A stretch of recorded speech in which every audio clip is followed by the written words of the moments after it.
Hello and welcome to the Yak, the wide receiver analysis podcast. I'm Big Italy 42. He's Josh Shepardson at BChad50.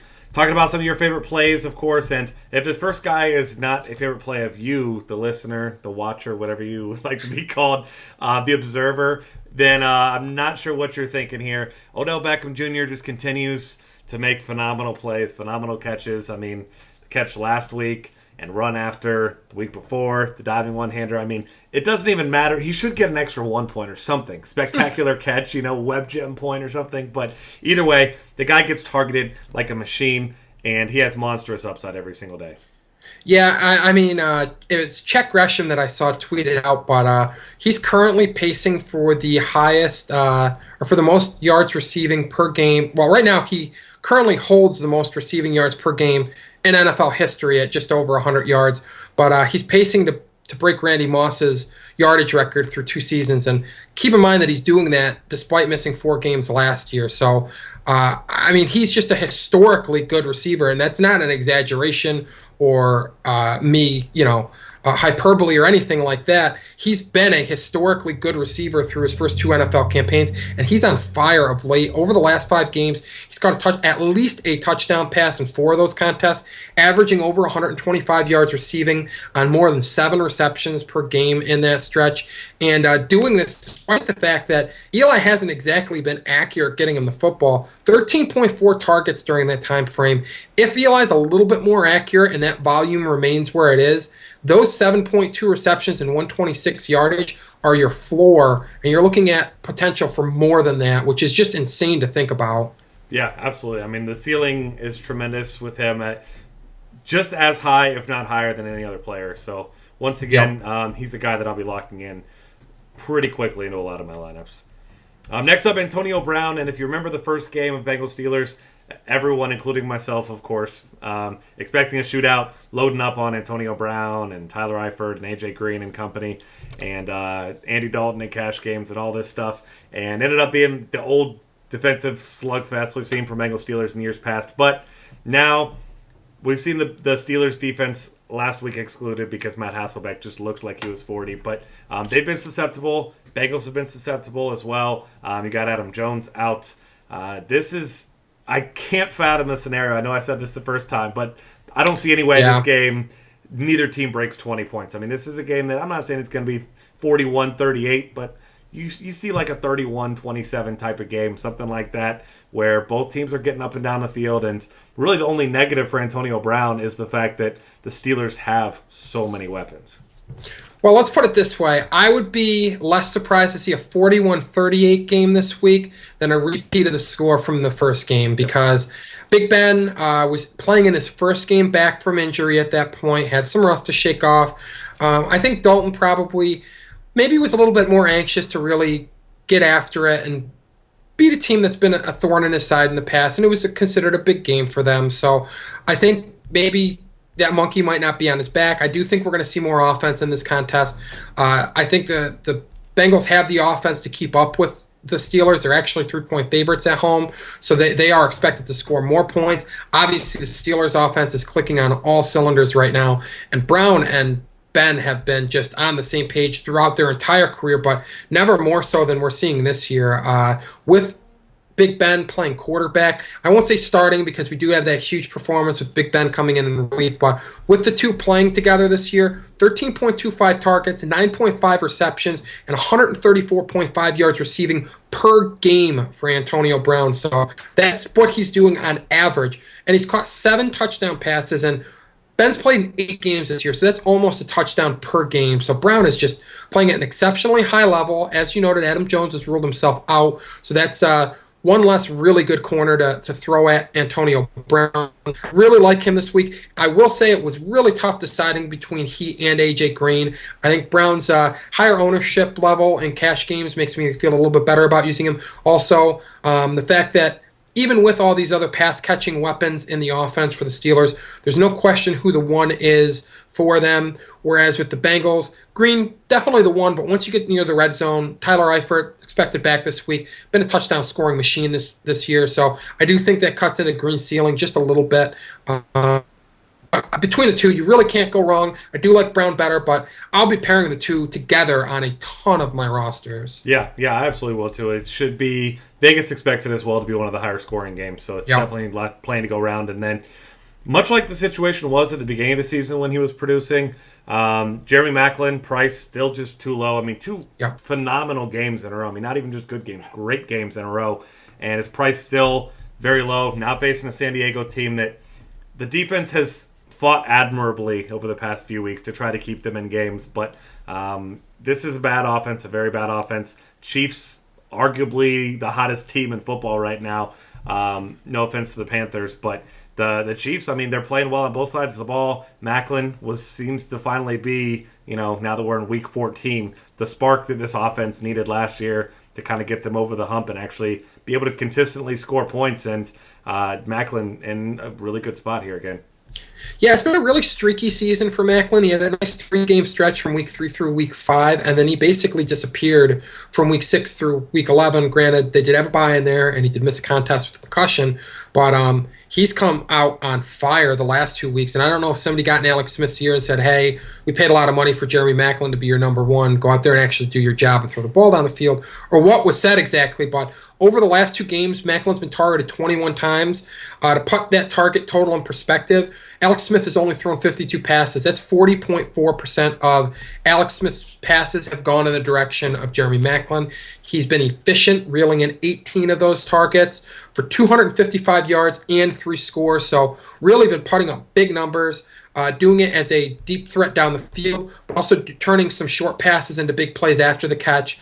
Maclin is a really versatile receiver who can either get behind defenses or just blow by them after he's got the ball in his hands. So the fact that he's such a talented receiver and isn't just one-dimensional, he's not just relying on Smith getting him the ball down the field, really helps me feel a lot better about using him in contests. Since we do know Alex Smith occasionally does go back to being that dink-and-dunk quarterback, but really great play right now, getting a ton of targets. Not the greatest matchup in the world from a fantasy scoring perspective. The Chargers have actually been really tough on receivers this year, but Football Outsiders not impressed with their work on number 1 receivers. They ranked 24th defending number 1, so I don't see them stopping Maclin. The only thing that could stop Maclin is if this game gets out of hand early and they go to Charkandrick West and Spencer Ware on the ground. It is a 10-point spread. I still do feel like Maclin is in consideration for cash games, but not without any risk, to say, to put that out there. Yeah, certainly. I mean, there's a lot of ways this could go. They did have their way with him last time these two teams met, but certainly not going to scare me off a guy that's this cheap that's producing at the level he is. Anquan Boldin, you got next up, and I really like this call. He was a guy who, was somehow still a fairly consistent option earlier in the season when Colin Kaepernick was under center, and he's really, really cheap. Blaine Gabbert, while I'm not quite ready to say that I'm a believer in Blaine Gabbert, he's been good enough to keep his team in games and score fantasy points, and I, nor you, nor most people in the world care about what the 49ers and the Browns do this weekend outside of anything but a fantasy perspective. So forget the scores. None of that matters. Get your stats. Throw the ball to Anquan Boldin, who's by far the best receiver on this team, and it's not even close. The number 2 is a running back, career backup Sean Drone. So Anquan Boldin is a guy really cheap that you're not taking on much of a risk in playing him here. No, really, you're taking on a guy that's got a high floor, doesn't have an exciting ceiling. I mean, sexy is not the first word that comes to mind with Boldin. He doesn't put up these big flashy numbers, but over the last 3 weeks, all 3 Blaine Gabbert starts.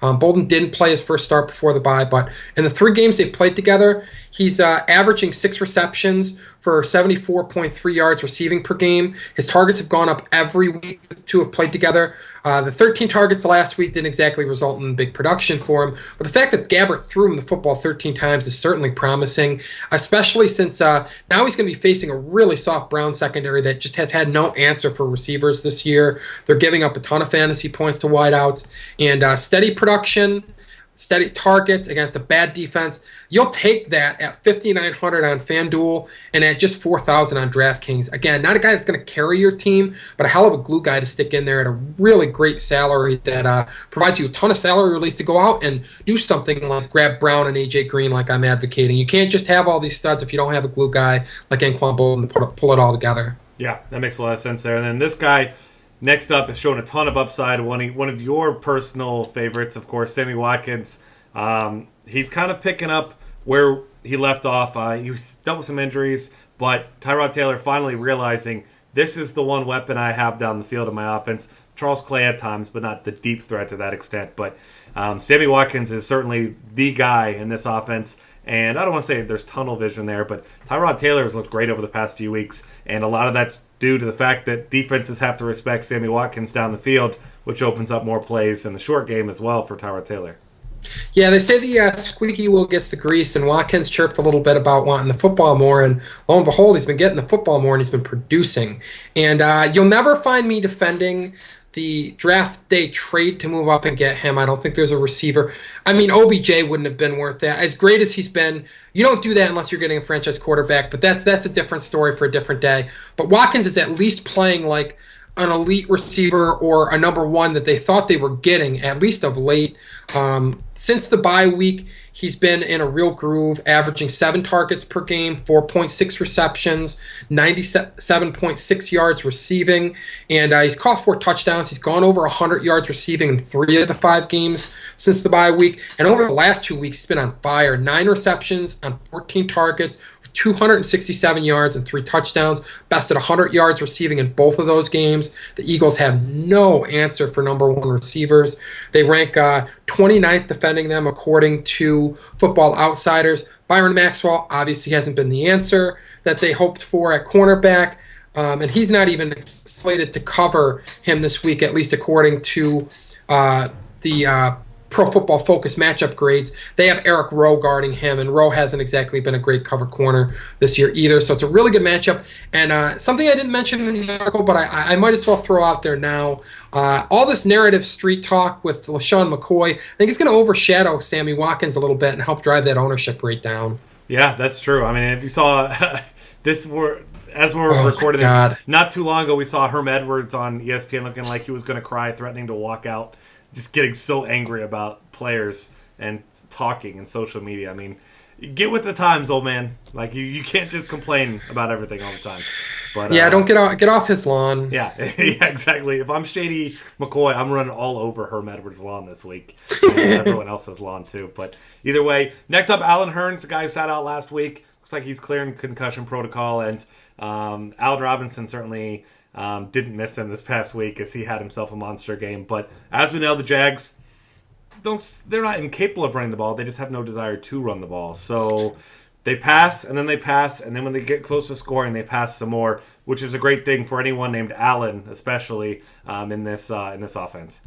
Yeah, and I mean, this is just the perfect storm of things shaping up the way that they have for Hurns this week, coming off a missing last game, which means that he's not quite as fresh in the minds of gamers as he would be if he played and played well. And obviously A-Rob, one of my favorite receivers in the league, coming off of a 10 for 153 and 3 line. He's going to grab a ton of ownership. I mean, one, because he's tremendous and he should be owned quite a bit, and I like him this week, but also because you're going to get that lemming boost. People that chase last week's point total, you don't get last week's points, but some gamers haven't really caught on to that, so they just grab the big performance from the week before and stick them in. Going to get that slight ownership boost, which is going to turn the attention away from Allen Hurns, who has a great matchup as well. I mean, they're facing the same Colts secondary, and while the matchup grades at PFF show Vontae Davis on Allen Hurns, I'd expect Davis to do some shadowing of Allen Robinson. I mean, Robinson's the clear one there. And if Hurns gets to face any of the other corners in that secondary, look out. They don't have another NFL caliber corner. Forget starting caliber corner, league caliber corner on their defense. And they're just starting trash right now at cornerback. And they've given up the second most fantasy points on DraftKings and FanDuel per game to receivers this year. So Hurns is going to get his, and he's averaging 15.8 yards per reception this year, had a nose for the end zone, 7 touchdown grabs, and he's best at 60 yards receiving in 7 games this year. So, I mean, he's been very good. Maybe not super consistent, but fairly consistent, and the ceiling's there. Yeah, and I mean, this is, like you said, this has been a time, the guy's been good all season long, but the overshadowing thing certainly off that. Anytime a guy scores 3 touchdowns, playing his teammate is a nice contrarian move, like you mentioned on the on the next game. So definitely a guy that I'll be having some parts of, and not a bad idea to throw a couple Jags in with Bortles at sometimes, because I know at least 1 week this year we saw Bortles and a two-headed Allen stack on the $1 million roster. So just saying, not a bad idea, but certainly Allen Hurns at a discount with similar potential to Allen Robinson there. That'll wrap things up for us here for the Week 14 Wide Receiver Podcast. Find us on Twitter at DF Cafe. Subscribe to our YouTube channel and check out the rest of our great content at dailyfantasycafe.com.